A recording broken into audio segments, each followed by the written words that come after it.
പെട്ടെന്ന് ഗേറ്റിൽ നിന്നും കേട്ട അലർച്ചയിൽ സകലരുടെയും ശ്രദ്ധ അങ്ങോട്ട് തിരിഞ്ഞു. വിവേകിനെ ബന്ധനസ്ഥാനാക്കിയ മുട്ടത്തലേന്റെ കൈകൾ ഒന്നേഞ്ഞു. അയാളുടെ കൈകൾ വിറച്ചു. വിവേകിന്റെ കഴുത്തോട് ചേർത്ത് വെച്ചിരുന്ന കത്തി പതിയെ താഴ്ന്നു. ആ സമയം വിവേക് ഒന്നു മുമ്പോട്ട് ആഞ്ഞ് തലയുടെ പിൻഭാഗം കൊണ്ട് മുട്ടത്തലേന്റെ നെഞ്ചിൻകൂട്ടിൽ ശക്തിയിൽ ഇടിച്ചു. തന്റെ ദേഹത്തുള്ള പിടി വിട്ടപ്പോൾ അവൻ ആയാസപ്പെട്ട് മുന്നോട്ടു നീങ്ങി. ആ നിമിഷം ധാരാളം മതിയായിരുന്നു ജാബിറിന്. അവൻ സർവശക്തിയും വലത് കാലിൽ ആവാഹിച്ച് മുന്നിൽ നിന്ന് തമിഴന്റെ കാലുകൾക്കിടയിൽ പ്രഹരിച്ചു. ആ തമിഴൻ അടിവയറ്റിൽ കൈ അമർത്തി അലർച്ചയോടെ നിലത്ത് വീണു. നഷ്ടപ്പെട്ട ഊർജം വീണ്ടെടുത്തു തന്നെ പൊതിഞ്ഞിരിക്കുന്ന ഗുണ്ടകളെ കുടഞ്ഞെറിഞ്ഞ് ജാബിർ മുന്നോട്ട് കുതിച്ചു. കൈകൾ നിലത്തൂന്നി ഒരഭ്യാസിയുടെ മെയ്വഴക്കത്തോടെ അവൻ മലക്കം മറിഞ്ഞു.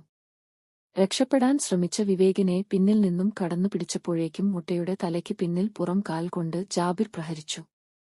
മുട്ട ഒരു രോദനത്തോടെ ബോധമറ്റ് നിലത്തു വീണു. ജാബിർ കാൽകുത്തി നിവർന്നപ്പോഴേക്കും തെറിച്ച് വീണ ഗുണ്ടകൾ പിടഞ്ഞെഴുന്നേറ്റ് അവന് നേർക്ക് പാഞ്ഞെടുത്തു. പക്ഷേ ചീറിവന്ന ഒരു മോട്ടോർ ബൈക്ക് അവരുടെ വഴി വിലങ്ങി. ബൈക്ക് താഴെയിട്ട് ചാടിയിറങ്ങിയ ഷഹീമും ഫഹീമും ജാബിറുമൊത്ത് ഗുണ്ടാ സംഘത്തെ നേരിട്ടു. ഈ സമയം മലർക്കെ തുറന്ന ഗേറ്റിലൂടെ നിരവധി മോട്ടോർ ബൈക്കുകൾ കൂട്ടത്തോടെ ഇരച്ചു കയറി. തുടർന്ന് വായിക്കുന്നതിനായി ഈ ലിങ്കിൽ ക്ലിക്ക് ചെയ്തു പ്രതിലിപിയിൽ പ്രവേശിക്കുക.